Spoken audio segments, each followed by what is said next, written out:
देश की बहस यानी देश का सबसे पसंदीदा डिबेट शो में मैं दीपक चौरसिया आपको सादर नमस्कार करता हूं। आप जानते हैं देश का इकलौता डिबेट शो है जिसके अंदर हम अपने दर्शकों को उनके घरों से बड़े बड़े पैनलिस्ट के साथ उनको जोड़ते हैं, उनकी बहस करवाते हैं, उनके पॉइंट ऑफ व्यू को देश के सामने रखते हैं और उन्हीं के द्वारा चुने गए मुद्दों के आधार पर देश की बहस को करते हैं। हम 3 सवाल देते हैं और 3 सवालों में से एक सवाल को आप चुनते हैं कि आप किस मुद्दे पर बहस को देखना चाहते हैं। आज का मुद्दा भी कोरोना ही है और इसीलिए हमने आज जो सवाल पूछा था उसको ग्राफिक्स के जरिए हम देख लेते हैं। ग्राफिक्स में हमने 3 सवाल आपसे पूछे थे, एक बंगाल की हिंसा पर था, एक दूसरा कोरोना के ऊपर था और जो तीसरा सवाल था वो था भारत का रुख भाप, यूएन ने पाकिस्तान को कैसे दिखाया आईना। लेकिन 72% लोगों ने बोला है कोरोना का दम कब निकलेगा या आएगी तीसरी लहर। प्रधानमंत्री के chief scientific adviser Vijay Raghavan ने यह कहकर सनसनी मचा दी है कि कोरोना की तीसरी लहर जरूर आएगी। सवाल यह है कि क्या सही रणनीति के साथ कोरोना के ऊपर काबू पाया जा सकता है, क्या तीसरी लहर को नियंत्रित किया जा सकता है। आज इसी मुद्दे पर होगा डिस्कशन। सवाल यहां पर यह भी है कि ऑक्सीजन को लेकर लगातार हाईकोर्ट और सुप्रीम कोर्ट के अंदर सुनवाई चल रही है। दिल्ली आज कह रही है कि उसके ऑक्सीजन की कमी पूरी हो गई, लेकिन सवाल यह है कि ऑक्सीजन का संकट पूरे देश में छाया क्यों? क्या इसके लिए पहले से इंतजाम नहीं किए गए थे? क्या दूसरी लहर को देखते हुए केंद्र और राज्य दोनों केयरलेस हो गए थे, या ये कहें कि केंद्र और राज्य ने दूसरी लहर के मद्देनजर किसी भी तरह की कोई तैयारी की ही नहीं?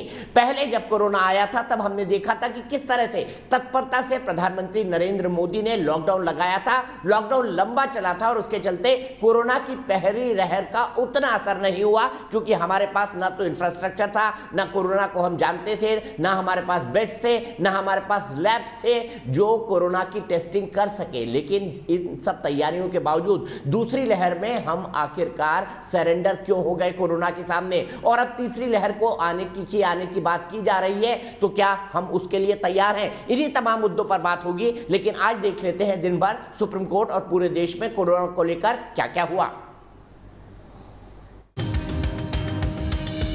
देश भर में अभी कोरोना की दूसरी लहर से ही 2-4 होना पड़ रहा है, लेकिन अब तीसरी लहर के आने की जानकारी भी वैज्ञानिक दे रहे हैं।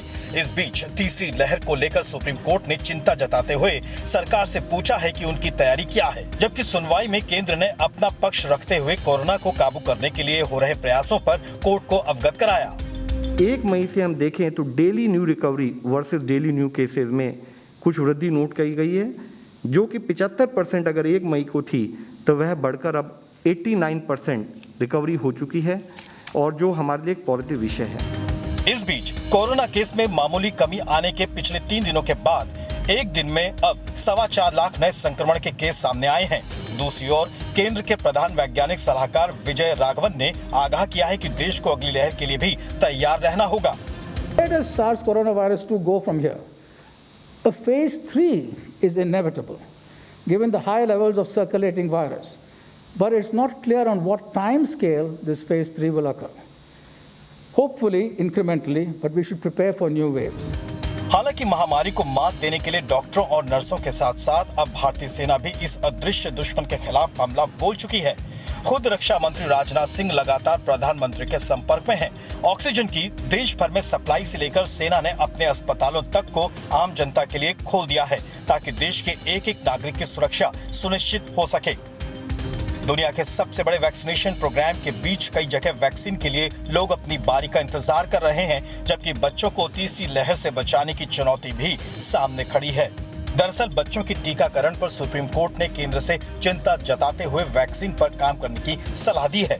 हम काफी हद तक एक थर्ड वेव के लिए तैयार हैं। अगर थर्ड वेव आती है तो शायद हमें इतनी परेशानियों का सामना नहीं करना पड़ेगा और हम थर्ड वेव के आने पे भी उससे लड़ने के लिए, जूझने के लिए तैयार हैं, क्योंकि अब हमारे पास ऑक्सीजन का पर्याप्त मात्रा में भंडार है, हमारे पास दवाइयाँ भी पर्याप्त मात्रा में आ गई हैं और उनका प्रोडक्शन आगे थर्ड वेव में, जैसे सेकेंड वेव से हमने सीखा कि हमें कितनी दवाइयों की आवश्यकता है, कितनी ऑक्सीजन की आवश्यकता और पड़ सकती है, तो हम थर्ड वेव की प्रिपरेशन के लिए जो हम एक्सपेक्ट कर रहे हैं कि शायद सितंबर में और अक्टूबर में आए, तो हम उसके लिए काफ़ी हद तक मुझे लगता है तैयार हैं। जानकारों के मुताबिक अभी तो दूसरी लहर का पीक आना बाकी है, जबकि जगह जगह ऑक्सीजन की कमी की खबरें लगातार आ रही हैं।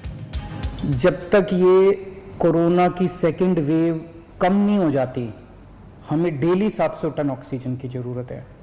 ऐसा ना हो कि कल 700 टन आई और आज फिर से 400-300 टन आ जाए, फिर से सारे अस्पतालों के अंदर हाहाकार मच जाएगा। ये समझना भी चुनौतीपूर्ण हो गया है कि आखिर कोरोना के पीक की तारीख क्या माने।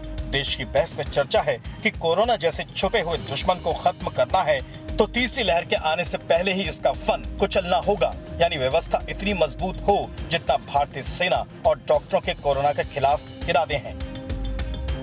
तो सवाल यहाँ पर कई सारे हैं। कोरोना की दूसरी लहर से हम कब निजात पा पाएंगे? सवाल ये भी है क्या तीसरी लहर को रोका जा सकता है? क्या तीसरी लहर के लिए हम तैयार हैं? सवाल ये भी है कि कोरोना का दूसरी लहर का पीक कब आएगा, क्योंकि अभी पीक दूर दूर तक दिखाई नहीं देता। पिछले 3 दिनों में मरीज कम हुए थे, लेकिन आज जब मरीज 4 लाख से ऊपर आए तो सबके माथे पर बल पड़ गए। सबको लग रहा था कि कोरोना का पीक आकर अब जाने वाला है, लेकिन अब ऐसा लग रहा है कि कोरोना का पीक फिलहाल नहीं आया है। इसीलिए हम सवाल आज आपसे पूछ रहे हैं जो बेहद गंभीर है, बेहद महत्वपूर्ण है। क्या कोरोना की तीसरी लहर को सही रणनीति से रोका जा सकता है? हाँ या नहीं में आप जवाब दे सकते हैं। आप हमारी वेबसाइट पर जा सकते हैं, आप हमारे मोबाइल ऐप पर जा सकते हैं, आप हमारे फेसबुक पेज का इस्तेमाल कर सकते हैं, आप हमारे ट्विटर हैंडल पर जा सकते हैं। कार्यक्रम के बारे में अगर आपकी कोई राय है, कोई सुझाव है या आप शो के अंदर शामिल होना चाहते हैं तो 9711002266 पर हमें व्हाट्सएप कर दें। सवाल यहाँ पर कई सारे हैं। क्या केंद्र और राज्य सरकारों से कोई बड़ी भारी गलती हुई है? क्या केंद्र और राज्य सरकार केयरलेस हो गए, लापरवाह हो गए? कोरोना की पहली लहर पर को ठीक से निपटने के बाद क्या राज्यों ने इसके लिए तैयारी नहीं की है? क्या केंद्र ने आगाह किया था या नहीं किया था? जहां तक मेरी जानकारी है केंद्र ने आगाह किया था कि दूसरी लहर आ सकती है, लेकिन मेरे ख्याल से हम सब लोग लापरवाह हो गए थे। इसमें सरकारों को भी जोड़ना पड़ेगा, इसमें समाज को भी जोड़ना पड़ेगा, इनमें उन तमाम संगठनों को जोड़ना पड़ेगा जिनकी मदद से हमने पहली लहर पे काबू पाया था। सीधे अपने बड़े पैनल को इंट्रोड्यूस करता हूं। मेरे साथ भारतीय जनता पार्टी के राष्ट्रीय प्रवक्ता डॉक्टर जफर इस्लाम जुड़ गए हैं, जो कि राज्यसभा के सांसद हैं और साथ ही साथ एक बड़े एक्सपर्ट है फाइनेंशियल फील्ड को लेकर। उनसे हम समझेंगे कि कोरोना के चलते जो आर्थिक नुकसान हो रहा है उसकी भरपाई हम कैसे करेंगे, और फिलहाल जो जान बचाना प्राथमिकता है, प्रधानमंत्री ने जो जान है जहान है का मंत्र दिया था, उसको हम कैसे पूरा करेंगे। मेरे पास कांग्रेस की तरफ से डॉक्टर अलका लांबा जी हैं। अलका लांबा जी कांग्रेस की राष्ट्रीय प्रवक्ता हैं। मेरे साथ प्रोफेसर NK गांगुली हैं, जो कि फॉर्मर डायरेक्टर हैं Indian council of medical research की, जो कि कोविड टास्क फोर्स पूरे देश में बनी है और जितनी भी वैज्ञानिक पहल होती है उसके पीछे Indian council of medical research होता है, ICMR होता है। इसीलिए मैं शुरुआत सबसे पहले उनके साथ करना चाहूंगा। डॉक्टर गांगुली, क्या हम सही रणनीति का इस्तेमाल करें तो कोरोना की तीसरी लहर से बचा जा सकता है? और इसके लिए अगर आप संक्षेप में बता पाएं क्या क्या कदम हमको उठाने चाहिए? एक्चुअली बिल्कुल बचाया जा सकता है, क्योंकि करीब 8-10 देश हैं जिन्होंने पहली लहर के बाद दूसरी लहर भी नहीं देखी। वो साउथ कोरिया है, ताइवान है, सिंगापुर है, इवन चाइना कुछ हद तक, जापान एट्सेट्रा। और कई लोग हैं जिनका कि 3 लहर जिन्होंने देखा, उसके कारण अलग अलग थे। पहला लहर जो चाइना से उनके पास गया या यूरोप से गया अमेरिका में, या यूरोप में गया चाइना से, और उसके बाद जब लॉकडाउन्स हुए तो उन्होंने उसको कंट्रोल किया। उसके बाद लोग लापरवाह हो गए और मास्क वगैरह छोड़ दिया, तो दूसरी लहर आई। तीसरी लहर आई म्यूटेशंस के लिए, क्योंकि ये ब्रिटिश म्यूटेशन सारे यूरोप में छा गया और अमेरिका में छा गया, और वहाँ से ये काफ़ी जल्दी फैला और बाद में थोड़ा विरुलेंट भी हो गया। तो इससे तीसरी लहर वहाँ पर आई। तीसरी लहर पर उन्होंने विजय पा ली वैक्सीनेशन के ज़रिए और लिमिटेड लॉकडाउन्स के ज़रिए। इन करीब 12-14 कंट्रीज़ ने करीब 50%, 60%, 65%, इजराइल ने 100% वैक्सीनेट कर दिया है, और वहाँ पर सब चीज़ें अब खुली जा रही है। और इनमें है USA है, पूरा यूरोपियन यूनियन है, इसमें कनाडा अब आ रहा है, इसमें सर्बिया है, हंगरी है, इसमें माल्टा है, इसमें और भी जो चिली वगैरह हैं, और UAE, बहराइन वगैरह है। तो इन लोगों के पास ये सारा इन्होंने काबू कर लिया है, एक्सेप्ट छुटपुट एक आध जगह जो है। तो इंडिया भी कर सकती है। इंडिया में ये जो म्यूटेशंस हैं, ये हमारी लॉकडाउन के बाद काफ़ी कुछ खुल गया था और काफ़ी कुछ सुपर स्प्रेडर इवेंट हुए हमारे कंट्री में, उसके कारण हमारा बढ़ा। बट इसी के साथ ये म्यूटेशंस आ गए। इन म्यूटेशंस के ज़रिए जो अभी हमारे ख्याल से तो ये कौन सा पीक चल रहा है मुझे पता नहीं, ये अगर अमेरिका अगर यूरोप वगैरह लें तो ये सबसे बड़ा जो झपेटा है वही आके पड़ा हुआ है हमारे ऊपर। तो इसको इजीली किया जा सकता है अगर हम इसको लिमिटेड लॉकडाउन्स करें और वैक्सीनेट कर दें सारे कंट्री को अबाउट 50% 60% तक, एटलीस्ट एक वैक्सीन लगा दें और कोशिश हो कि 2 वैक्सीन लगा दें। अमेरिका ने ये किया है, 200 मिलियन लोगों को उन्होंने वैक्सीनेट कर दिया कि और वैक्सीनेशन सेंटर्स बढ़ा दिए, पूरे फार्मेसीज में वैक्सीनेशन होने लगा, स्कूलों में होने लगा, प्राइमरी सेंटर्स में होने लगा। वो करीब 5 माइल के अंदर वहाँ पर मील करके गिनते हैं, हमारे यहाँ किलोमीटर है, आदमी के पास एक वैक्सीनेशन सेंटर था। कई वैक्सीनेशन के लिए इंसेंटिव्स भी दिए गए और वहाँ पर वैक्सीन हेजिटेंसी थी, हमारे यहाँ इतनी हेजिटेंसी है नहीं। तो हमारे पास अभी वैक्सीन इतने उपलब्ध नहीं है, हमको प्रयत्न करना पड़ेगा कि हम किसी भी तरीके से चाहे इंपोर्ट करें। अभी बाइडेन ने एक और बोला है कि हम पेटेंट लॉज थोड़ा ढीला करेंगे या हटाएंगे। तो कई हमारे पास अभी जी आज की खबर है, ठीक है सर, जिसमें कि हम वैक्सीन इंपोर्ट करें, विकल्प हैं और विकल्प हैं हमारे पास, कई मौके हैं। और मैं यहां से बहस को आगे ले जाता हूं। प्रोफेसर गांगुली, मैं फिर आऊंगा आपके पास और आपसे समझने की कोशिश करूंगा वैक्सीनेशन के बारे में कि वैक्सीनेशन में क्या हमने कोई फंडामेंटल गलती करी है। लेकिन रीना गुप्ता जी, आज बकायदा कोर्ट के अंदर यह सवाल उठा कि गोल पोस्ट बकायदा बार बार जो आम आदमी पार्टी की सरकारें बदल रही है। पहले आपने कहा 400 मेट्रिक टन ऑक्सीजन चाहिए, फिर 600 हुआ, फिर 700 हुआ, अब आप 900 की बात कर रहे हैं। मानता हूं कि 730.7 मेट्रिक टन के लिए अरविंद केजरीवाल ने शुक्रिया किया है केंद्र सरकार का, लेकिन आपके पास इतना इंफ्रास्ट्रक्चर उपलब्ध नहीं है कि इतनी ऑक्सीजन को आप ले सके। तो बार बार आप ये डिमांड क्यों बढ़ाते जा रहे हैं? देखिए दीपक जी, ऑक्सीजन की जो डिमांड है ये केंद्र सरकार का एक बहुत ही क्लियर सा फॉर्मूला है। जो आपके आईसीयू बेड्स होते हैं उसमें 24 लीटर प्रति मिनट की डिमांड होती है और जो आपके नॉन आईसीयू बेड होते हैं उसमें 11 लीटर प्रति मिनट की डिमांड होती है।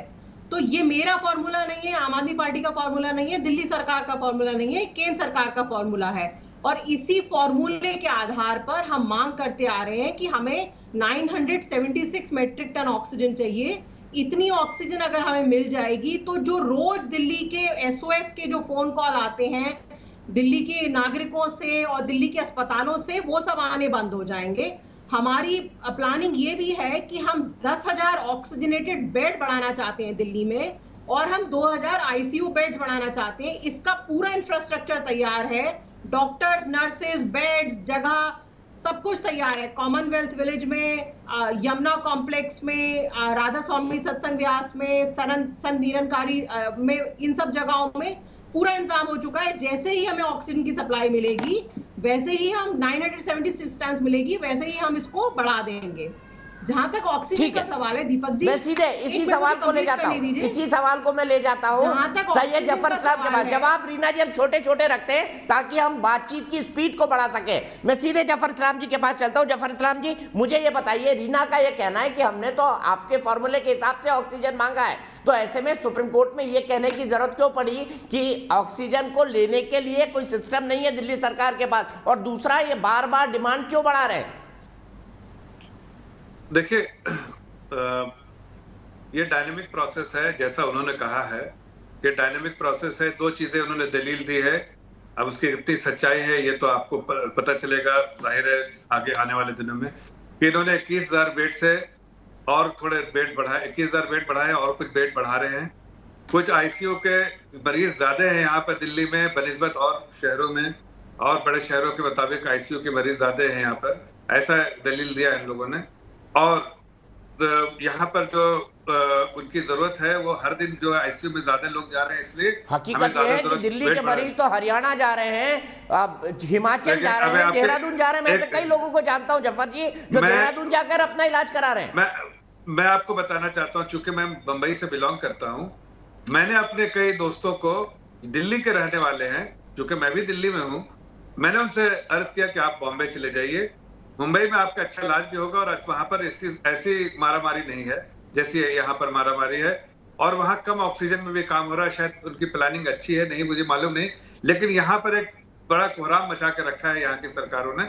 लेकिन बहरहाल सरकार ने, जिम्मेदार सरकार है सेंट्रल गवर्नमेंट, उन्होंने पूरा ऑक्सीजन दिया जितना कि आज मुख्यमंत्री को पब्लिकली उनका कोई ऑप्शन नहीं बचा, तो उन्होंने जाके देश प्रधानमंत्री को धन्यवाद भी कहा।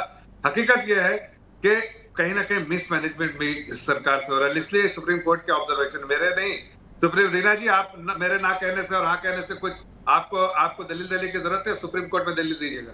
सुप्रीम कोर्ट का ऑब्जर्वेशन बता रहे, मैंने अपने बारे में ऑब्जर्वेशन बताया, सुप्रीम कोर्ट का ऑब्जर्वेशन है कि आपको सीखना पड़ेगा और स्टेट से और सिटी से कि कैसे वहां पर इंतजाम, वहां पर कम ऑक्सीजन में कैसे वहां पर मैनेज करें, जबकि पेशेंट वहां भी उतने ही है जितने पेशेंट आपके यहाँ पर है, फिर भी वहां मैनेज कैसे कर रहे हैं। तो ये आपके सिर्फ नकारने से हकीकत थोड़ी बदल जाएगी कि जो भी चाहा बोल दिया। भाई सुप्रीम कोर्ट का कोई ऑब्जर्वेशन है तो संजीदगी से सोचिए उसको। में ज्यादा पेशेंट है, लेकिन महाराष्ट्र कैसे मैनेज कर रहा है और दिल्ली क्यों नहीं कर पा रहा है, ये सवाल जरूर सुप्रीम कोर्ट ने आज उठाया है। जफर भाई मैं आगे जाऊंगा, लेकिन रीना जी मैं बिल्कुल आपके पास जाऊंगा, लेकिन बड़ा अन्याय होगा अलका लांबा जी के साथ अगर मैं उनसे एक कमेंट ना लूं। अलका लांबा जी मैं आपसे जानना चाहता हूं, केंद्र और आम आदमी पार्टी की सरकार, आप तो आम आदमी पार्टी की सरकार को नजदीक से जानती है, मैं आपसे यह समझना चाहता हूं कि क्या वाकई केंद्र और आम आदमी पार्टी की सरकार में ऑक्सीजन को लेकर जो रस्साकशी चल रही है, क्या वो ये जताने और ये बताने के लिए कि हम तो इसलिए नहीं कर पा रहे क्योंकि हमको केंद्र का सहयोग नहीं मिल रहा?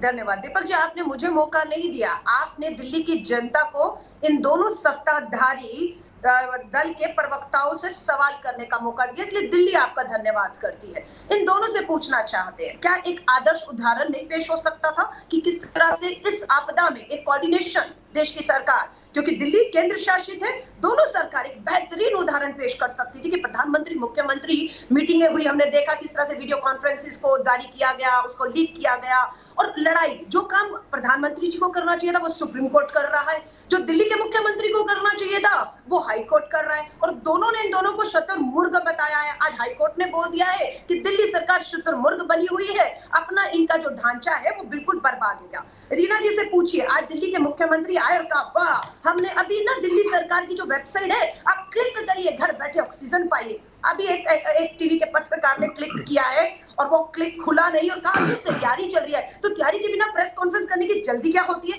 घोषणाओं की जल्दी क्या होती है। और रीना जी से एक सवाल करूंगी, इन्होंने कहा कि 900 मैट्रिक टन मिल जाता तो 21,000 बिस्तर तैयार हो जाते, चलिए नहीं मिल रहा 19,000, अभी कितना चाहिए, कितने बिस्तर पर, कहते हैं 7,000 हमें 700 मैट्रिक टन चाहिए, मिल कितना रहा था 300-400, यानी कि आप देखिए कितना कम था। वो जो कम था, क्या उसकी वजह से लोगों ने दम तोड़ा, जिसे आप छुपा रही हैं कि ऑक्सीजन की, क्योंकि लोग कोरोना से नहीं मर रहे, आपका जो टाइटल है ना कोरोना का दम कब निकलेगा, कोरोना का दम अभी तो नहीं निकल रहा है, लेकिन कोरोना की में जो तैयारियों की वजह से, इन दोनों की तैयारियों की ना होने की वजह से लोगों का दम निकल रहा है। और अभी रिपोर्ट आ गई है मई के दूसरे हफ्ते में 8 लाख से 9 लाख मामले प्रतिदिन होने वाले हैं, और मौत का आंकड़ा जो 4,000 रोज का पहुंच जाएगा। इनकी तैयारी क्या है, इनकी तैयारी क्या है? ये सुप्रीम कोर्ट और हाई कोर्ट ना होता ना दीपक जी, आज दिल्ली और देश। ठीक है, मैं तैयारी पर सवाल करूंगा। अलका, आपने दोनों तीनों पॉइंट के सवाल पूछे, आपके सवाल को मैं ले जाऊंगा रीना जी के पास और जफर जी के पास। रीना जी मैं आप ही के पास आऊंगा, मेरा सवाल आप ही के लिए होगा, पर पता है आपको कि मैं इस कार्यक्रम में दर्शकों को जोड़ता हूं। मेरे एक दर्शक महेंद्र शर्मा जी इंदौर से जुड़े हुए हैं। महेंद्र जी मैं जानना चाहता हूं, आपने आम आदमी पार्टी को भी सुना, कांग्रेस को भी सुना, आपने बीजेपी को भी सुना, क्या कारण है, क्या कौन जिम्मेदार है इस दूसरी लहर के लिए, आपको क्या लगता है? दूसरी लहर बहुत तेजी से फैली है और केंद्र सरकार और राज्य सरकार ने इनको सुरक्षित करने के लिए कोई कार्रवाई नहीं कर पाई है, और वर्तमान में तीसरी लहर भी आने की संभावना है। केंद्र के वैज्ञानिक और सलाहकार के विजय राघवन ने बताया है कि तीसरी लहर की महामारी प्रदेश में आने वाली है। इसको रोकने के लिए केंद्र सरकार और राज्य सरकार को मिलकर काम करना चाहिए और अधिक से अधिक वैक्सीन देश में लगाना चाहिए। जब तक वैक्सीन नहीं लगेगी तब तक इस महामारी से मुक्ति नहीं मिलेगी। केंद्र सरकार ने 18 से 45 वर्ष के लोगों को वैक्सीन लगाने का आह्वान किया है। जी आपने जब तक आपका वक्त इतना ही है महेंद्र जी, जब तक वैक्सीन नहीं लगेगी तब तक महामारी से हम नहीं बच पाएंगे। सीधे मैं रीना जी के पास चलता हूं। रीना जी, जब दूसरी लहर आई आप तैयार नहीं थे, आपने कहा सबसे बढ़िया है ऑक्सीजन के लिए चिल्लाना शुरू करो, इंफ्रास्ट्रक्चर से लोगों का ध्यान हट जाएगा, कम बेड है इससे लोगों का ध्यान हट जाएगा, बाकी चीजों से लोगों का ध्यान हट जाएगा। तो ये तो बहुत अच्छी डाइवर्जन टैक्टिक्स थी कि एक दिन 300 टन मांगा, दूसरे दिन 400 मांगा, तीसरे दिन 600 मांगा, तीसरे दिन चौथे दिन 900 मान लिया, और लोग यही सोचते रहे कि भाई केंद्र तो इनको ऑक्सीजन नहीं दे रहा, लोग तो मरेंगे। तो लोग ये कह रहे हैं कि आम आदमी पार्टी और कोर्ट भी ये मान रही है कि ये आपकी डाइवर्जन टैक्टिक्स थी, असल मुद्दों को भटकाने के लिए ऑक्सीजन का हवा क्रिएट कर दीजिए। दीपक जी, जिस तरह आपने बीजेपी और कांग्रेस को बोलने का मौका दिया है, मुझे भी बोलने का मौका दीजिए, बीच में मत काटिएगा, पहली बात। दूसरी बात, ये मैं नहीं कह रही हूँ, ये सारा सुप्रीम कोर्ट मैंने आपको एक बार भी नहीं काटा रीना जी। कोर्ट ने, आपने मुझे पूरा बोलने का जवाब देने का मौका नहीं दिया। आप ये बताइए, आप दिल्ली में ये कह दीजिए कि दिल्ली में आम आदमी पार्टी की सबको उतना टाइम दे रहा हूँ क्योंकि मैं नहीं चाहता कि कोई यहाँ पर पब्लिक मीटिंग करे। हम लोग हट जाते हैं, इन्हीं को दे दीजिए पूरे समय बात करने के लिए, लोगों को गुमराह करने के लिए इनको समय दे दीजिए। हम हट जाते हैं भाई। मैं बोल लूं? अरे भाई आप बोल रही, कोई बीच में डिस्टर्ब नहीं कर रहा। जफर भाई बोलने दीजिए, कंक्लूड करने दीजिए, सबके पास एक मिनट है, एक आपने तो गुमराह किया। पूरे करें। 56 सर्वे के बाद पता चला सारे जगह पर गैस ऑक्सीजन है, 56 हॉस्पिटल में पूरे पर्याप्त ऑक्सीजन है। आप झूठ बोल रही हैं, आप झूठ बोल रही हैं। 56 हॉस्पिटल में सर्वे के बाद पता चला, बिल्कुल 56 हॉस्पिटल में सर्वे के बाद पता चला पर्याप्त मात्रा में ऑक्सीजन है, और आप जो है ऑक्सीजन की यहाँ पर मुझे लगता है जफर भाई कंक्लूड कर लेने दीजिए उनको। आप मुझे कंप्लीट नहीं करने दे रहे, बोलने दीजिए मुझे। नवंबर में लास्ट ईयर में पार्लियामेंट्री कमेटी ने बोला था कि देश में ऑक्सीजन की कमी होने वाली है। अप्रैल में फिर बोला गया देश में ऑक्सीजन की कमी होने वाली है। केंद्र सरकार ने ऑक्सीजन के लिए कुछ भी नहीं करा। इलाहाबाद हाई कोर्ट दिल्ली सरकार ने मैं जरा जवाब दूंगा। दीपक जी पूछिए, क्या एक साल में दिल्ली सरकार प्लांट नहीं लगा सकती थी? अभी अरविंद केजरीवाल जी कहते हैं 1 महीने में 44 प्लांट, 1 महीने में अरविंद केजरीवाल जी 44 प्लांट लगाएंगे। हाँ, लेकिन एक साल में एक प्लांट नहीं लगाएंगे। केजरीवाल जी का वो वीडियो दिखाइए, दोनों ने मारा है, नहीं है मारने वाले हत्यारे ये दोनों है, ये भाजपा और आम आदमी अच्छा, एक करके रीना जी को कंक्लूड कर लेने दीजिए, मैं दोनों के पास जाऊंगा। रीना जी प्लीज, अलका आप सवाल पूछेंगे, बिल्कुल पूछेंगे, जफर भाई भी सवाल पूछेंगे, रीना भी सवाल पूछेंगे आपसे, लेकिन रीना को कंक्लूड करने दीजिए। हमसे क्या सवाल? देखिए दीपक जी, ऑक्सीजन की सप्लाई जो है पूरे देश में केंद्र सरकार रेगुलेट करती है। 20 अप्रैल को दिल्ली का कोटा बढ़ाया गया था। आज तक ये सुप्रीम कोर्ट में, हाई कोर्ट में ये पेश करते रहे कि ऑक्सीजन सप्लाई करना तो हमारी जिम्मेदारी ही नहीं है। आज फाइनली जब कोर्ट ने कहा कि ये कोर्ट की अवमानना है, फाइनली इन्होंने माना कि ऑक्सीजन पूरे देश में सप्लाई करने की केंद्र सरकार की जिम्मेदारी है, और सुप्रीम कोर्ट ने सीधे सीधे बोला, और मैं कोट करके बोल रही हूँ, 700 टन दिल्ली को देना ही पड़ेगा। अब हमें कल पहली बार 700 टन दिया गया है। अब देखिए हम कितनी तेजी से दिल्ली में बेड्स बढ़ाते हैं, आईसीयू बेड्स बढ़ाते हैं। अगर नहीं होता है तो कल आप मुझे फिर टीवी प्रोग्राम पे बनाइए और तब मुझसे सवाल पूछ। और देखिए ठीक है रीना जी, लेकिन आपने मेरे सवाल का जवाब नहीं दिया।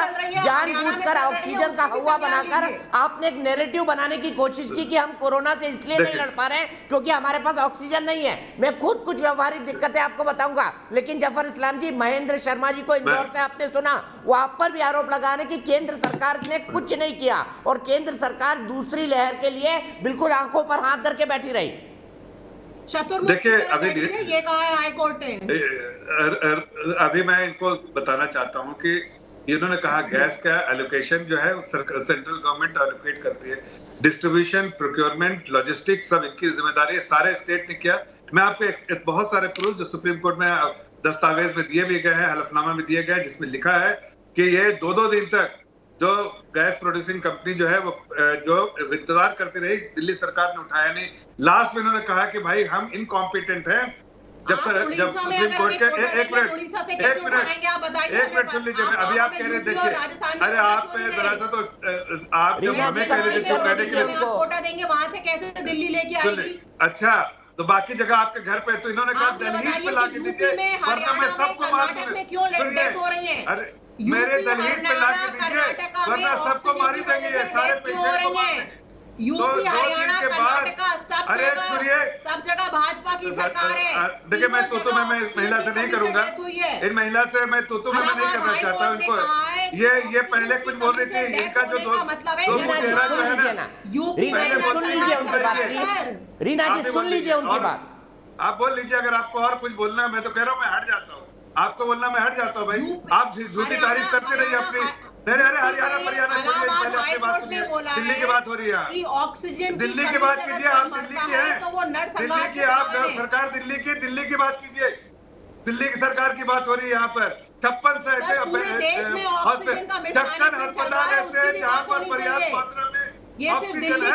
आप झूठ बोल रहे थे। आप चूंकि मेडिकल इंफ्रास्ट्रक्चर नहीं डेवलप किया, आपने बेड्स नहीं बनाए, एसी नहीं बनाए। बाकी हिंदुस्तान का सबसे अच्छा मेडिकल इंफ्रास्ट्रक्चर हिंदुस्तान का दिल्ली में है। ये सब लोगों को जानना चाहिए। उसके बाद भी विफल रहे ये।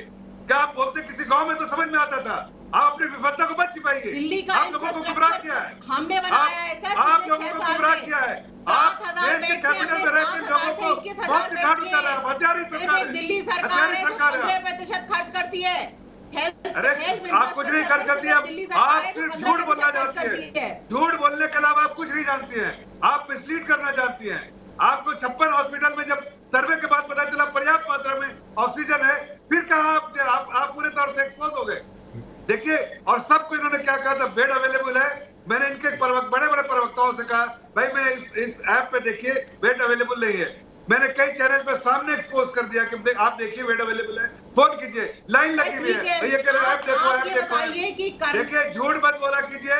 जनता से जब खाती वही है तो सच बोलिए। केजरीवाल ने कहा कि घर घर तक पहुंचाएंगे ऑक्सीजन। किधर पहुंचाए? अगस्त में बोला था। घर घर तक पहुंचाएंगे जब हमें देंगे ऑक्सीजन। ये अरे तो आपने अगस्त में किस बेसिस पे अनाउंसमेंट किया? नहीं, किस बेसिस पे अनाउंसमेंट किया? तो आप झूठ बोलते हैं ना। आप या तो लोगों को गुमराह करते हैं, दवाइयां संभाल रही हैं, गुमराह करने का काम करते हैं। देखिए, ऐसे में आपने अपनी विफलताओं को छुपाने के लिए आपने मनगढ़ंत कहानियां रची। जब वैक्सीन है, ठीक है, दोनों एक दूसरे पर मत भिड़िए, दोनों एक दूसरे पर मत भिड़िए। मुझे अलका जी के पास भी जाना है, मुझे अलका जी के पास भी जाना है। थोड़ा सा कंट्रोल रीना जी, थोड़ा सा कंट्रोल जफर भाई। मुझे दोनों के पास जाना है। मैं सीधे अलका जी के पास चलूंगा। अलका जी एक तस्वीर दिखा रही है। अलका जी, क्या तस्वीर है ये? और मैं आपसे ये जानना चाहता हूँ, दिल्ली के जो हालात है उसके हिसाब से आप उसके लिए कौन जिम्मेदार है, और क्या अब हालात बेहतर होंगे? क्या हम तीसरी लहर को रोक पाएंगे? दीपक जी, मैं आप ही का चैनल देख रही हूँ जिसमें बच्चों तक की चिंता की जा रही है और सवाल सत्ता से दोनों से किया जा रहा है। और ये बच्चे की तस्वीर मैं आपको दिखा रही हूँ। इस बच्चे को ऑक्सीजन नहीं मिल रहा है। ये दिल्ली यूनिवर्सिटी में एक लेक्चरर है, उनका बच्चा है, ऑक्सीजन के बिना है। भारतीय राष्ट्रीय युवा कांग्रेस के अध्यक्ष को कहा तो वो अब जाकर इनके पास ये मदद लेकर पहुंचे हैं। कहाँ ये सरकार है? ये टीवी चैनल पे एक दूसरे पर आरोप प्रत्यारोप लगा रहे हैं। शर्म आनी चाहिए, उठ जाइए राजनीति से, भूल जाइए कुछ दिन के लिए राजनीति। ये चुनाव का अखाड़ा नहीं है, ये चुनाव का अखाड़ा नहीं है। बच्चे तक मौत की होने जा रहे हैं, तीसरी लहर आने वाली है। शर्म करिए। इस तस्वीर के बाद तो माफी मांग लेते, इस तस्वीर के बाद तो माफी मांग लेते दोनों नेता बैठकर। अभी शर्म नहीं है। बच्चे, तीसरी लहर आने वाली है, दूसरी खत्म नहीं हुई, दूसरी खत्म नहीं, तीसरी आने वाली है। और ये बेशर्म सत्ताधारी नेता ऐसी राजनीति करने से आज आपको लोगों ने उखाड़ के फेंक दिया है। आप न घर की रही न घाट की रही। ऐसी आपकी नीतियों की वजह से कांग्रेस पार्टी ने घर की न घाट की। ये जान लीजिए आपने क्या किया। आप ये बेशर्म है, क्या करना चाहती है? आप राजस्थान में जाके देखिए, आप राजस्थान में जाके देखिए, छत्तीसगढ़ में जाके देखिए, बाकी जगह पे जाके देखिए। ये गंदी घटिया इतनी ओछी राजनीति मत कीजिए। इसलिए आपको नहीं, आपका बच्चा नहीं है। ये आपका बच्चा है क्या? आपका नहीं, हमारा ही बच्चा, देश का बच्चा है। आपका पराया मत कीजिए। देश का बच्चा हमारा बच्चा है, हमारा बच्चा है, देश का बच्चा हमारा बच्चा है। आपका पराया ये सब आपकी पॉलिसी में होता है। हम लड़े, मैं सीधे प्रोफेसर नारायण के पास चलता हूँ। प्रोफेसर गांगुली जी, आपको क्या लगता है वैक्सीनेशन को स्पीड अप करने के लिए हमको और क्या क्या करना चाहिए? दोनों से कहूंगा, झगड़े ना संवेदनशील विषय है, लोग शायद आज झगड़ना देखना नहीं चाहते। मैं सीधे डॉक्टर गांगुली, प्रोफेसर गांगुली के पास चलूंगा। प्रोफेसर गांगुली, वैक्सीनेशन को स्पीड अप करने के लिए आपके हिसाब से क्या करना चाहिए? देखिए, अभी हमारे पास पर्याप्त वैक्सीन नहीं है। हमने कंपनीज को ऑलरेडी पैसे दिए हुए हैं ज़्यादा वैक्सीन बनाने के लिए। उसके लिए कंपनीज ने बोला है 2 से 3 महीने टाइम लगेंगे जो हमने ऑर्डर दिया है उसको डिलीवर करने के लिए, क्योंकि इसमें कैपेसिटी बढ़ानी पड़ती है, मैन्युफैक्चरिंग डेट्स होते हैं। हमने एक्सपोर्ट भी बंद किया है, तो हमारे पास अब ज़्यादा वैक्सीन आएगी, बट इस वक्त हमारे पास ज़्यादा वैक्सीन नहीं है। तो हमको थोड़ा सा स्मार्ट तरीका अपनाना पड़ेगा किसको वैक्सीन देंगे। अभी 12 राज्यों में बहुत ज़्यादा कहर है, तो इन 12 राज्यों में हम वैक्सीनेशन को बढ़ाएंगे जिससे कि ज़्यादा से ज़्यादा वैक्सीनेट हो जाए। उसके बाद हमें देखना पड़ेगा कि किसको वैक्सीनेट करना है। हमें पहले एक तो जिनको पहला शॉट लगा था उनको दूसरा शॉट लगाने की कोशिश करेंगे, और उनके लिए वैक्सीनेशन सेंटर अलग बनाएंगे जिससे भीड़ ना हो, क्योंकि जो वैक्सीनेशन लेने जा रहे हैं भीड़ की वजह से उनको इन्फेक्शन हो रहा है, तो उससे हम बचेंगे। और जब हम वैक्सीन हम एज ग्रुप जो चूज़ करेंगे, हमने सही चूज़ किया कि 18+ के सबको करेंगे, लेकिन इस वक्त हमें जो 25 से ऊपर जो लोग कि बाहर जाके काम करते हैं, अभी स्कूल कॉलेजेस खुले नहीं हैं, इम्तहान नहीं खुला है, तो 20, 21, 22, 24 तक के लोग जो है वो घर ही में हैं, और 18 तक को तो हम बच्चे ही गिनते हैं। तो ये लोग घरों में हैं इस वक्त। 25 से ऊपर वाले बाहर जा रहे हैं, हम पहले उनको प्राथमिकता देंगे, उनको पहले वैक्सीनेशन करेंगे, और फिर धीरे धीरे हम नीचे की तरफ जाएंगे। जो हालांकि अब की काफ़ी यंग लोगों को भी हो रहा है, बच्चों को भी हो रहा है।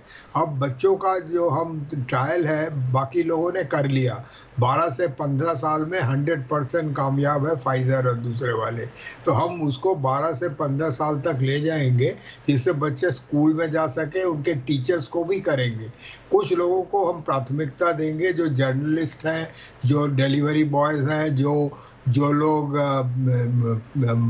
परिवहन चालना करते हैं, इन लोगों को भी प्राथमिकता देंगे। फाइनली अभी गर्भवती महिलाओं का भी ट्रायल पूरा हो गया है, फर्स्ट ट्राइमेस्टर में उनको दिया जा सकता है वैक्सीन, ये अमेरिका में हुआ है।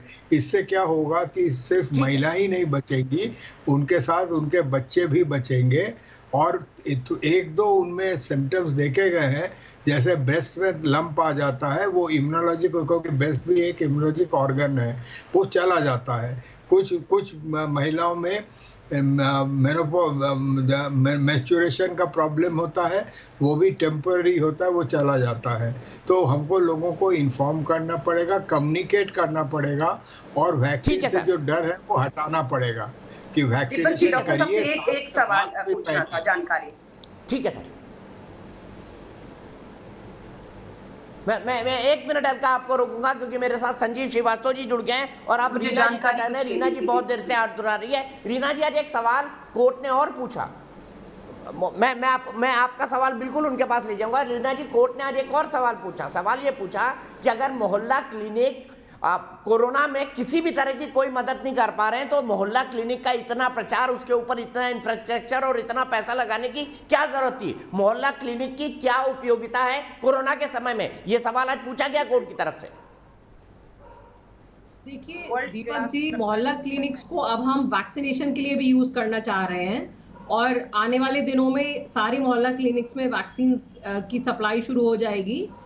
लेकिन जैसा कि मैं डॉक्टर गांगुली की बात से पूरी तरह सहमत हूं कि वैक्सीनेशन हमें बहुत जोर शोर से पूरे देश में करनी पड़ेगी। लेकिन मैं आपके शो पे आने से पहले कैलकुलेशन कर रही थी, पूरे देश में हमें 170 करोड़ वैक्सीन की जरूरत पड़ेगी, और आज की तारीख में जो 2 कंपनियां हैं वो हर महीने हमें सिर्फ 9 करोड़ वैक्सीन दे सकती हैं।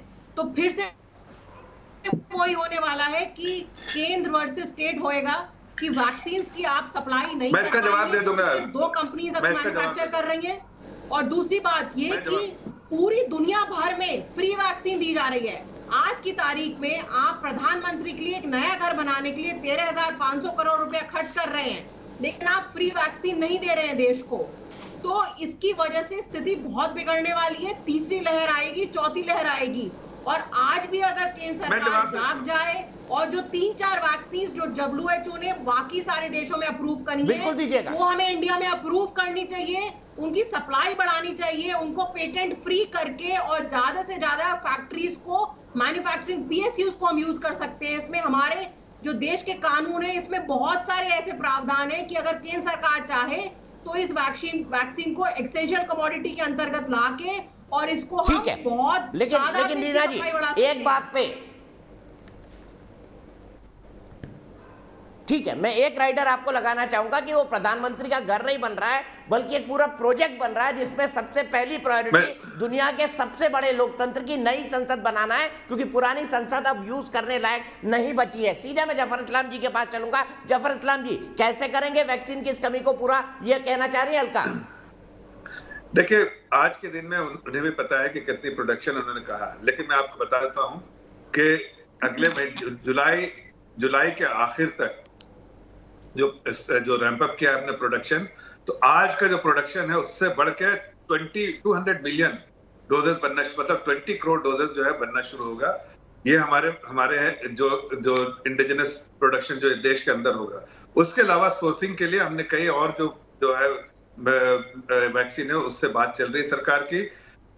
यूएस ने भी कुछ 6 करोड़ वैक्सीन भेजी है, प्लस हमारी बातचीत चल रही है और एडवांस बहुत सारी चीज अभी पब्लिक डोमेन में नहीं, लेकिन हमने उसके लिए काम सरकार ने कर लिया है। मैं इतना बताना चाहता हूँ कि वैक्सीन के, अरे भाई चुपचाप रहिए, आप झूठ बोल के मत, आप झूठ फ्रेम मत कीजिए, आप बहुत कोई झूठ नहीं बोल रहे। आप केजरीवाल का काम है झूठ बोलना, केजरीवाल का मतलब है झूठ बोलना। घर तक पहुंचा देंगे ऑक्सीजन, फलाना कर देंगे जी, ऐसा मोहल्ला क्लिनिक में जी ऐसा हो रहा है, दिन भर ऐड चलता रहता है, झूठ का। आप तो चुप ही रहिए, अच्छा है, मैं आपको जवाब दे रहा हूँ, आप वैक्सीन पर जवाब दे रहा हूँ। अब वैक्सीन कहाँ से लाएंगे आप बताइए? ये आपके रीना जी जवाब सुन लीजिए प्लीज। रीना जी आपका टाइम बिल्कुल खामोश रहे हो, आप जवाब सुन लीजिए, उनको भी मौका मिलना चाहिए अपनी बात को पूरी तरह रखने का। देखिए, 2-3 बातें जो उठी तो दीपक भाई मैं बताना चाहता हूँ। पहली बात कि लोग फ्री कर रहे हैं, सेंट्रल गवर्नमेंट फ्री ही दे रही है स्टेट को, और मुझे पैसे की कोई चिंता नहीं है। वैक्सीन फ्री ही मिलेगी, कोई चिंता नहीं, किसी को कोई पैसे। सरकार ने जो एलोकेशन के रखा है 35,000 करोड़, उससे भी ज्यादा जरूरत पड़ी आज वो सफिशिएंट है, लेकिन उससे भी ज्यादा जरूरत पड़ी तो भी सरकार दे देगी, लेकिन पैसे की कोई चिंता नहीं है। तो ये आपने दिमाग से, सारे देश में इनको चुप रहने की आदत ही नहीं, इनको टुप बोलने की आदत है। सुन तो लीजिए, बाद में एक बार कर लीजिएगा क्वेश्चन। क्या सुनने में दिक्कत है आपको? आप तो इतना लेक्चर दे रही थी चौरसिया जी को, कम से कम अपने पे अप्लाई चले जाते हैं इस तरह। कुछ भी नहीं, आप सवाल के, मैं तो कह रहा हूँ कि फ्री में मिलेगा, ये काम में वैक्सीन जुमला नहीं है। आप ये बताइए कि आप फ्री में देंगे पूरे देश को। आज आप बोल रहे हैं, आज आप नेशनल टीवी पे ये बोल रहे हैं कि आप फ्री में देंगे पूरे देश को। पैसे की कोई चिंता नहीं है, खुल के बोल रहा हूँ। 35,000 करोड़ का एलोकेशन है। ये केजरीवाल की सरकार ने झूठ फरेब बोल के लोगों को गुमराह करे। 600 रुपए का रेट क्यों अप्रूव किया है आपने, फिर बताइए आप। अरे आप वो देखिए, अभी आपका सवाल नहीं है तो मैं, आप छोड़िए 1,000 रुपए का हो, आपको अगर ऐसा आपको फ्री में मिलेगा ना, इसलिए आप चिंता मत कीजिए। आपकी चिंता तो यही फ्री में, जब कह रहा हूँ बजटरी एलोकेशन 35,000 करोड़ का है, ये नेगोशिएशन ये सारे सरकारों ने लिखा था स्टेट के कि लिबरलाइज कीजिए, लिबरलाइज किया, हमने नेगोशिएट कर लिया, आप कीजिए नेगोशिएट। जैसे बहुत प्राइस डीरेगुलेशन दो अलग बातें होती हैं जफर जी। लिबरलाइजेशन और प्राइस डीरेगुलेशन अलग अलग बातें होती हैं। वो ही वैक्सीन बांग्लादेश में इतनी सस्ती मिल रही है और वो ही वैक्सीन इंग्लैंड में 200 रुपए की मिल रही है। वो वैक्सीन हमारे देश में 800 रुपए की मिल रही है, क्यों? ठीक है, जफर जी का वक्त खत्म हो गया। रीना जी, इस सवाल का जवाब मैं रोहित चहल से लूंगा, लेकिन हल्का 1 मिनट के लिए मैं आपके पास आऊंगा। पहले संजीव श्रीवास्तव जी, फिर आप। संजीव जी, मैं आपसे समझना चाहता हूं, अब तीसरी लहर की बात हो रही है, आपके हिसाब से हम अब नहीं जाते कि हमने क्या गलतियां की, गलतियों को हम बहुत डिस्कस कर चुके हैं और पिछले 40 मिनट से वही कर रहे थे। मैं आपसे समझना चाहता हूं, आपके हिसाब से अब सरकारों की क्या प्राथमिकताएं होनी चाहिए ताकि तीसरी लहर से हम बच सकें?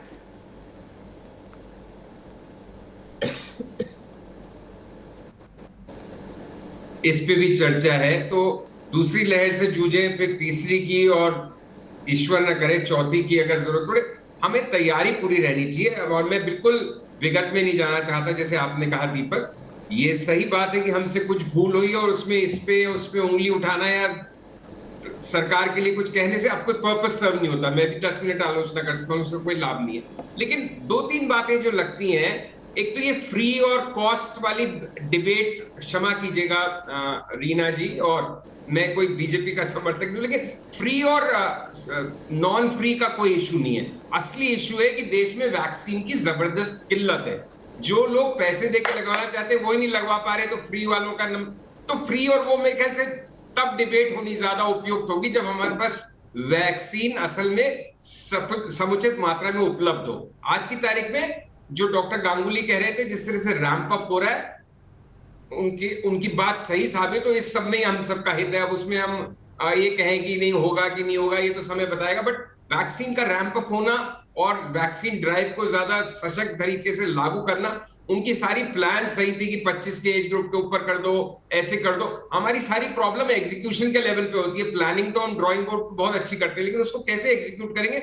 और उसके लिए मुझे लगता है एक सेंट्रल टास्क फोर्स जरूर बननी चाहिए, जिसके अंदर बिना इस बात के कि कौन किस पार्टी का है, एक ऑल पार्टी एंड सीनियर कोई ब्यूरोक्रेसी की, जैसे वहां पे फौजी साहब है अमेरिका में, यहाँ भी सीनियर लोग हैं, ऐसी बात नहीं है।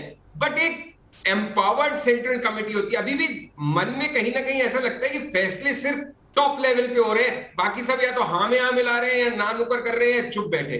तो एक क्रेडिबल, विश्वसनीय सेंट्रल टास्क फोर्स बनाई जाए जो पूरे देश के लिए एक नीति बनाए। देखिए बॉम्बे में कंट्रोल किया जा रहा है ना, वहां पे सब इकबाल सिंह चहल की तारीफ कर रहे हैं, जो भी वहां का बीएमसी कमिश्नर है, तो किसी ने उसको एम्पावर किया है। तो हमें ऐसे 10-20 इकबाल सिंह चहल चाहिए। और एक बात और, आपने बिल्कुल सही कही बात कि प्राइम मिनिस्टर का घर नहीं बन रहा, पूरा कॉम्प्लेक्स बन रहा है। लेकिन अगेन बात क्या, मैं इस बात के लिए फिर आपके पास आऊंगा। मुझे एक दर्शक के पास जाना है। संजीव जी छोटा छोटा जवाब रखते हैं, हमको समझने में ज्यादा आसानी होगी। मैं सीधे एक दर्शक के पास चलता हूं, उसके बाद अलका के पास चलूंगा। मेरे साथ सुरेंद्र आनंद जी दिल्ली से जुड़ गए हैं, मेरे एक दर्शक है। सुरेंद्र जी क्या कहेंगे, कैसे वैक्सीन लगना चाहिए आपके हिसाब से? संजीव जी ने कुछ महत्वपूर्ण सजेशन दिए।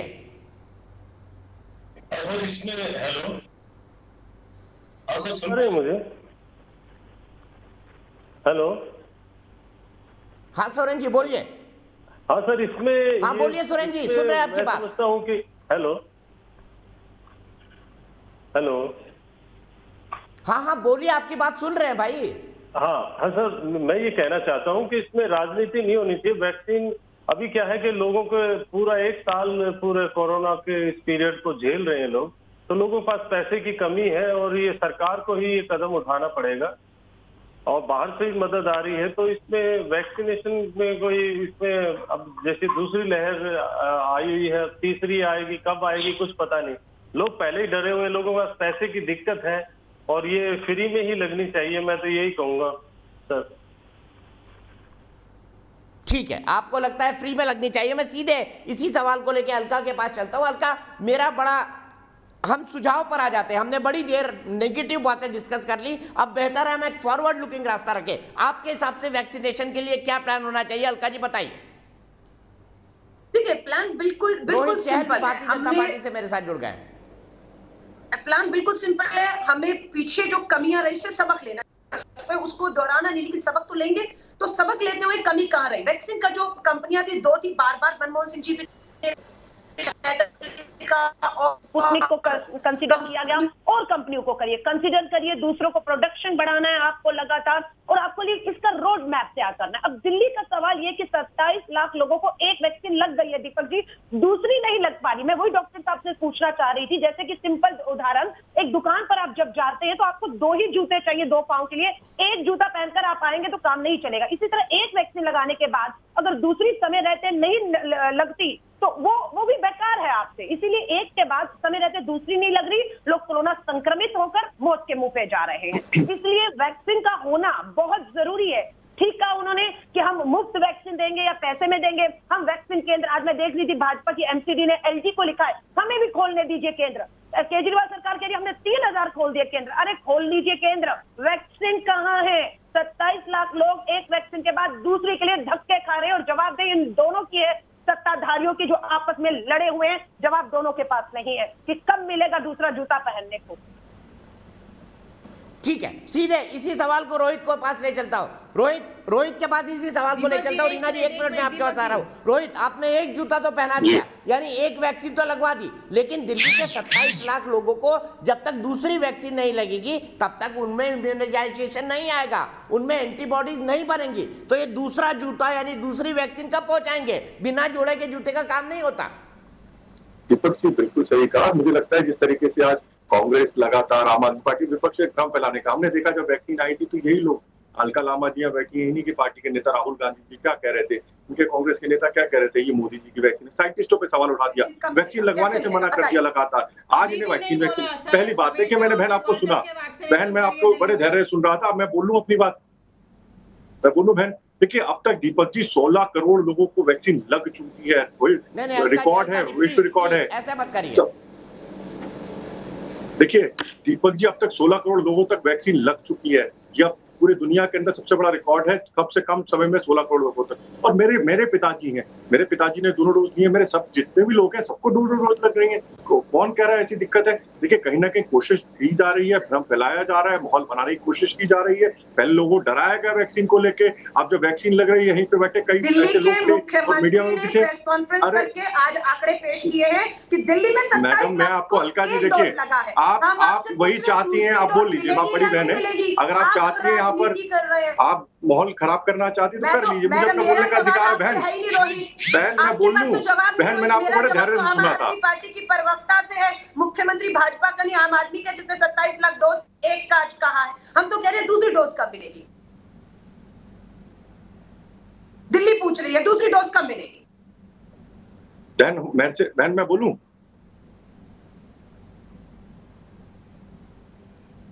दीपक जी रोहित जी इंतजार मत कीजिए, अलका जी प्लीज। देखिए मुझे लगता है अलका जी आपने डोज लगवाई है नहीं लगवाई है? अलका जी देखिए आपकी, मुझे लगता है आप उसके अंदर पूरी तरीके से लगवा सकती हैं, आप जाके लगवाइए, राहुल गांधी जी को भी लेके जाइए और मुझे लगता है लोगों को प्रेरणा देनी चाहिए। पूरी डोज है लेकिन आपके साथ समस्या क्या है, आप सिर्फ माहौल खराब करने में लगे हुए, लगातार प्रयास करने में लगे किस तरीके से माहौल खराब हो। और देखिए मैं तो सर, हमें तो सबकी चिंता, राहुल जी भी इस देश के हैं, ठीक है, जो माहौल खराब कर रहे थे आपके नेता, जो कह रहे थे हमारे साइंटिस्टों पे जिन्होंने सवाल उठाया, हमारे जो साइंटिस्टों की मेहनत थी, भारत की वैक्सीन पे भरोसा नहीं है इन लोगों को। आज ये लोग कह रहे हैं वैक्सीन, अरे सर वैक्सीन तो लग रही है, 16 करोड़ लोगों को भारत में लग चुकी है, दुनिया में सबसे तेज वैक्सीन जो लगी है वो भारत में लगी है। मैडम आपको थोड़ी शर्म आनी चाहिए, देश का नाम खराब करते हुए, माहौल बनाते हुए, लोगों को डराते हुए। आज जितने दोषी मुख्यमंत्री अरविंद केजरीवाल दिल्ली के, आप लोग भी हैं, आपके नेता राहुल गांधी भी है, तो लगातार लोगों को डराने का काम कर रहे हैं। पैसा देने को तैयार है, उनको तो लगा दीजिए, पैसा देके भी दूसरी वैक्सीन नहीं मिल रही दिल्ली में 27 लाख लोगों को। अलका जी देखिए आप यही चाहती हैं किस तरीके से लोगों के अंदर भ्रम फैले, लोग अच्छे से वैक्सीन लगवा रहे हैं, जा रहे हैं, लोगों को भरोसा है हमारे साइंटिस्ट पे। आपके नेता राहुल गांधी ने पहले वैक्सीन पे सवाल उठाया था नहीं उठाया था? आप ये बताइए, आपके नेता राहुल गांधी ने अब तक वैक्सीन क्यों नहीं लगवाई? आपके नेता प्रियंका गांधी ने वैक्सीन क्यों नहीं लगवाई? क्यों नहीं जा रहे वो? क्यों ना आप देश का? अरे सर मैडम आप ये बता दीजिए ना, आप खुद तो जाते हैं इलाज कराने बाहर और आप यहाँ पर हमारे देश के साइंटिस्टों की मेहनत पे आप लोगों ने सवाल उठाया, शर्म आनी चाहिए। आज भी आप यहाँ पे राजनीति करने में लगी है, जिस समय मिलकर यहाँ पे कोरोना के खिलाफ लड़ना चाहिए आप लोग राजनीति करने में लगे हुए हैं। शर्म आनी चाहिए आपको अलका जी, आपके नेता राहुल गांधी को शर्म आनी चाहिए। वो राहुल गांधी कहाँ थे जब देश की जनता जरूरत थी? लोग आज कांग्रेस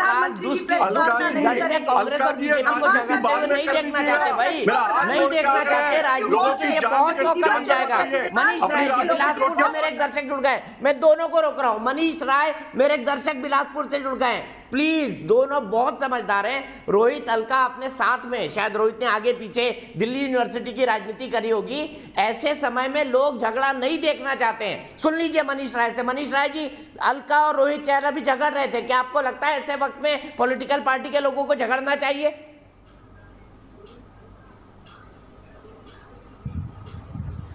बिल्कुल नहीं। अभी राजनीति से ऊपर उठ के समाज और देश के लिए मुझे लगता है जनता के बारे में सोचना चाहिए, वैक्सीन के बारे में सोचना चाहिए। और तीसरी लहर जो आ रही है, इस तीसरी लहर को रोकने के उपायों के बारे में सबको साथ मिलकर एक साथ आना चाहिए। ये देश की बात है, ये राजनीति की बात नहीं होनी चाहिए इसमें।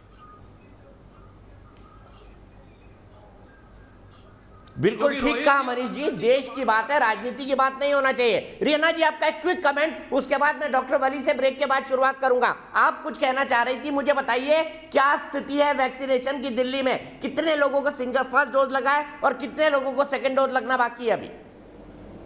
दीपक जी, अभी दिल्ली में हमारे पास 8 से 10 दिन की वैक्सीन है, लेकिन वैक्सीन के बारे में मैं आपको 2-3 बहुत इंपॉर्टेंट पॉइंट्स रखना चाहूंगी। 30 अप्रैल को सुप्रीम कोर्ट ने स्यूमोटो वैक्सीन के बारे में 4 ऑब्जर्वेशन जो पेश किए हैं। उन्होंने कहा है कि सेंटर को इंश्योर करना चाहिए कि वो 100% वैक्सीन खरीदे। दूसरी बात, उन्होंने कहा कि सरकारी खर्चे से वैक्सीन बनी है, इसलिए ये एक पब्लिक गुड है, तो आप प्राइवेट कंपनी को ये निर्णय नहीं लेने का मौका दे सकते कि वैक्सीन की क्या कीमत होगी। तीसरी बात, उन्होंने कहा कि अगर इस तरह से रहा तो शॉर्टेज रहेगी। Centre should invoke its powers and make sure that additional manufacturing capability is created, section 92 of the patent act. ये सारी बातें देखिए दीपक जी, मैं खुद WHO में काम कर चुकी हूँ। WHO का हमेशा से ये पॉलिसी रही है कि वैक्सीन सब जगह फ्री में सबको हर जगह मिलनी चाहिए। आप देखिए ये पहली बार नहीं है इंडिया में वैक्सीनेशन। 27 लाख लोगों को दूसरा वैक्सीन दिल्ली वालों को कब लगेगा? हमने सालों साल पल्स पोलियो का काम किया। बताइए, एक दिन में 2 करोड़ बच्चों को हमने वैक्सीन लगाई है। इंडिया जो कर दीजिए ना दिल्ली वालों के लिए। हम तो चाहते हैं दिल्ली वालों के लिए फ्री होना चाहिए। अरविंद केजरीवाल जी ने फ्री बिजली दी, फ्री पानी दिया, वैक्सीन भी दे दीजिए ना। किसने मना किया है? आप क्यों नहीं दे रहे हैं? आपने कहा भैया आपकी स्थिति पता क्या हो चुकी है? आपकी स्थिति ऐसी हो चुकी है, घरों के चिराग बुझा के ये लोग कह रहे हैं बिजली मुफ्त है। घरों के चिराग इन्होंने बुझा दिए। रोहित क्या बोल रहे हैं आप? ठीक है रोहित, यहीं से बात शुरू करेंगे। एक ब्रेक के लिए रुक रहा हूं, ब्रेक के बाद डॉक्टर वली भी मेरे साथ जुड़ गए।